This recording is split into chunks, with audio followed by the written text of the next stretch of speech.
मित्रों, जय हिंद, वंदे मातरम। आप सभी को यह तो पता ही होगा कि द्रौपदी के विवाह के लिए महाराज द्रुपद ने स्वयंवर का आयोजन किया, जिसमें दूर दूर देशों से बहुत बड़े बड़े राजा वहां पर स्वयंवर के लिए आए हुए थे। लेकिन कोई भी राजा स्वयंवर में मछली की आंख में निशाना नहीं साध सका। तब वहां पर अर्जुन भी ब्राह्मण वेश में आए हुए थे, जो कि श्री कृष्ण के इशारे पर उन्होंने वहां पर मछली की आंख में निशाना साधा और उस मछली की आंख में पूर्ण रूप से जल में देखकर निशाना भी लगा दिया। तब अर्जुन और द्रौपदी का विवाह संपन्न हुआ।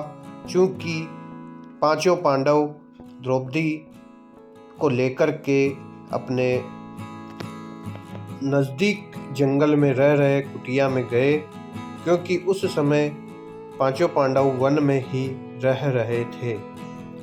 तब उन्होंने दरवाजे से खड़े होकर माता कुंती से कहा कि हे माते, हम भिक्षा ले आए हैं। तब माता ने भी बिना देखे हुए कह दिया कि अगर भिक्षा ले ही आए हो तो पांचों भाइयों में बांट लो। ऐसा सुनकर द्रौपदी एकदम से आश्चर्यचकित हो गई और पांचों भाई भी आश्चर्यचकित हो गए। तब माता ने उठकर पीछे मुड़कर देखा तो उन्हें पता लगा कि यह तो कोई सुंदर कन्या है। तब माता भी बहुत आश्चर्यचकित हुई और दुखी हो गई। तब उन्होंने अपने ज्येष्ठ पुत्र युधिष्ठिर को इस बारे में निर्णय करने को कहा, लेकिन युधिष्ठिर को भी कुछ समझ में नहीं आया कि किस प्रकार वे पत्नी को 5 भाइयों में बांट सकते हैं।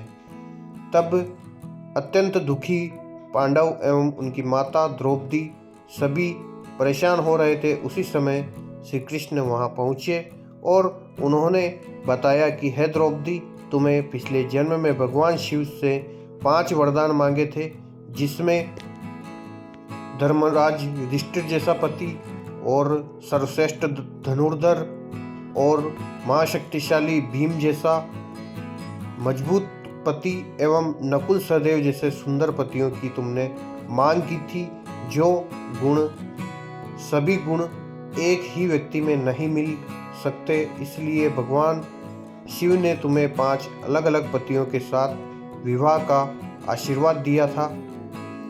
इसलिए हे द्रौपदी, माता के मुख से निकले हुए वचन कभी झूठे नहीं हो सकते और तुम्हें इन 5 से विवाह कर ही लेना चाहिए। ऐसा करके श्री कृष्ण ने उस समस्या का निराकरण निकाला। भगवान शिव से द्रौपदी को कुमारता का भी वरदान प्राप्त था, जिसके अनुसार द्रौपदी यदि एक पति के साथ सो गई तो उसके अगले दिन ही वह पूर्ण रूप से वापस से लड़की ही बनकर के रह जाती थी, अर्थात वह पत्नी नहीं रहती थी। इस प्रकार उनकी शर्तें यह हुई कि 1 साल तक उसने एक पति के साथ सहवास किया, उसके बाद वह वापस से लड़की बन गई और उसने फिर दूसरे पति के साथ सहवास किया। इस प्रकार उसने अपने 5 पतियों के साथ सहवास करके 1-1 साल के अंतर में 5 पुत्रों को जन्म दिया।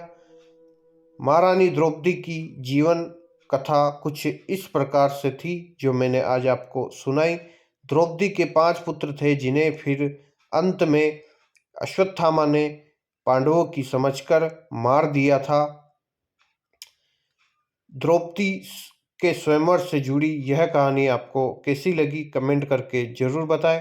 अभी तक चैनल को सब्सक्राइब नहीं किया है तो प्लीज़ चैनल को सब्सक्राइब करें और बेल घंटे का निशान दबाएं, ताकि आपको हमारे द्वारा दी गई जानकारी सबसे पहले मिल सके। वीडियो में हमारे साथ अंत तक बने रहने के लिए आपका बहुत बहुत धन्यवाद।